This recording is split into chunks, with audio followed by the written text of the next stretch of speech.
All right, let's talk about Aurora Freehold and jump into it here. Aurora, unlike Newmarket, we saw a slight uptick in median price of 1.8%. And I want to give a shout out to agents in our office that are selling homes in Aurora because I've seen some fantastic sale prices. So I'm going to give Keller Williams all the credit for Aurora right now being up that 1.8%. Unfortunately, transaction volume was down. We're down 8% month over month.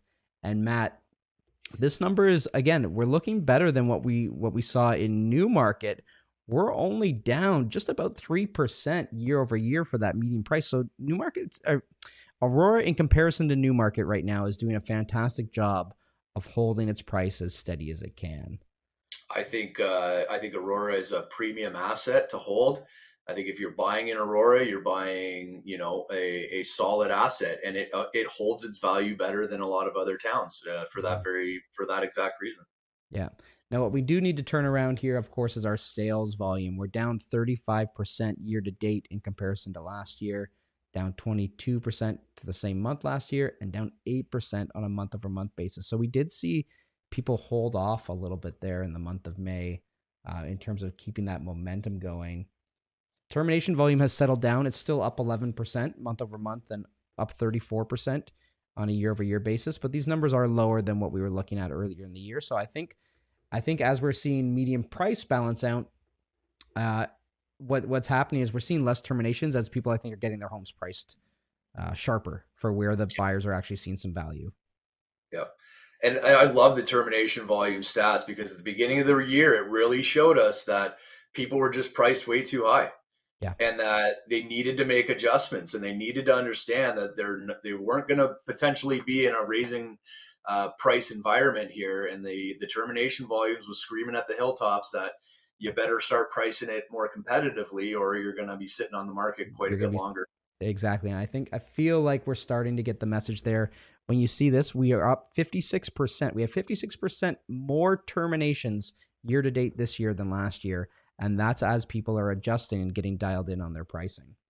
Now, new listings volume, we're a little bit higher than being right in the thick of it, but we're trending to what is normal. I think that this is kind of holds true across a lot of the areas that we're watching, Matt, is the amount of listings hitting the market is pretty similar to what we've seen in past years. It's that the active listings are shooting up because our sales volume has been so low. Yeah. And when I look at this, the question will be, like you said on one of our previous ones, do we get the traditional rollover? Because all of them, except for 2020, we typically see May being one of the higher months for new listings, and then we start to simmer down for June, July, and August. The question will be, do we get that, or does this push forward? And I think, if it pushes forward, it's going to continue weakening the price. Yeah. If it rolls over like it has in the past, then we can see a nice leveling out. I think Yeah. prices are going to start to level out, and we're not going to see any drastic decreases. But if that new listings does go to the upside, and sales continue their stagnant ways, then yeah. Okay, coming into active listings, you can see we're only being outpaced really by 2018, and I think this is 2019. Matt, correct me if I'm wrong. 2019 was The gray one 274. Yeah. is Yeah, so yeah. our 2018, 2019 numbers is where we're getting up there in terms of active listings for freehold properties in Aurora. So yeah, I mean, that's where the downward pressure comes on pricing, which is the amount of choice that buyers have. But of the homes that are selling, our median price actually went up last month. So people are seeing value in where those homes are priced.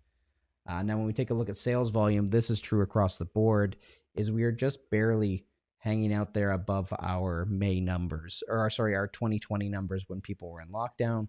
We are still well below really the other 15 years that we're looking at. And our spring just hasn't happened. We would expect to be up there. Our new listings are right in the mix where everything else should be, but sales volume is hanging out well below. Mm-hmm.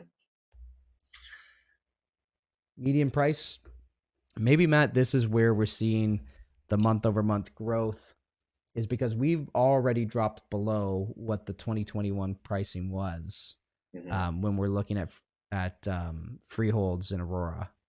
So that's interesting to see that, we have officially come under 2021 from our April to May, and we were down there below as well. So Yeah. Interesting to see. I think the Aurora just maybe corrected earlier in that sense. Yeah, I mean, I start the Aurora program off by saying it's a quality asset while it's dropped below its 2021 Yeah. numbers. But having said that, look how tight that range is Oh for yeah. the month of May, right? It's not a massive. If we look back at some of the other ones, there's quite the gap in between prices in May. This is a tight one, and also we are starting to curve to the upside, whereas a lot of the other ones are still trending to the downside.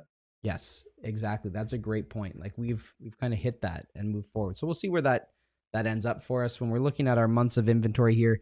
It has crept up again. Like we kind of rebounded down, which was nice, but we're creeping back up there. We're at 5.67 months worth of inventory, trending more so to the buy side. So again, great opportunity to get into Aurora in comparison to where it was. If you're buying now, you're buying at essentially pricing from over 4 years ago.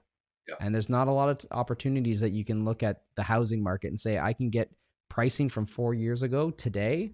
I think that that's something that buyers need to consider. And I know that there's so many other factors going on, and it's tough to look at these times and see opportunity, but there is opportunity there. And it's always when you're in the moment, you can't see the opportunity. You're lost in the forest. The trees are in the way. But when you get out to the other side and you look back, you're like, well, that would have been a great time to purchase something. And every time you look at those charts spread out over a 30-year average, it goes like this, right? There's dips in between.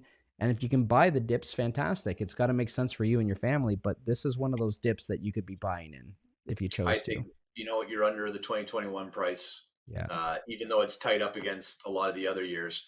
Yeah. I've done a bunch of open houses in Aurora over the last month. Tons of people coming through. The places that are priced right, they're getting multiple offers on them, uh, but there's still a fantastic price to be had for anyone looking. I wouldn't sleep too long on Aurora right now. Yeah. Well said.